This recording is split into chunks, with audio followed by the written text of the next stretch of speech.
জয় Hind, good morning সকলোকে। এয়া হৈছে মই থকা কৰ্মস্থলীৰ ৰাতিপুৱাৰ স্ন'ফলৰ সুন্দৰ পৰিৱেশ। দেখাই দিছোঁ অকণমান। আচলতে কাশ্মীৰত এনেকুৱা পৰিৱেশ হৈয়ে থাকে, চ' ভাবিলোঁ আজি আপোনালোককো অকণমান দেখাই দিওঁ। আৰু স্পেচিয়েলি মই সেইসকল বন্ধুসকলক আজি এই ভিডিঅ'টো বনাইছোঁ যিসকলে কাশ্মীৰ আহিম বুলি কয় আৰু আহিব নোৱাৰে। কিছুমানৰ টাইম নিমিলে, আকৌ পইচাৰো কথা আছে, কাৰণ কাশ্মীৰ আহিবলৈ হ'লে ঢেৰ পইচা লাগে। চ' সেইটো কথা। আৰু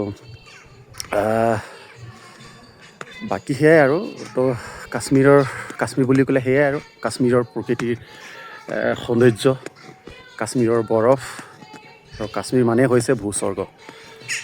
চ' আৰু ইফালে মন্দিৰ এটা আছে, মন্দিৰত ভজন চলি আছে।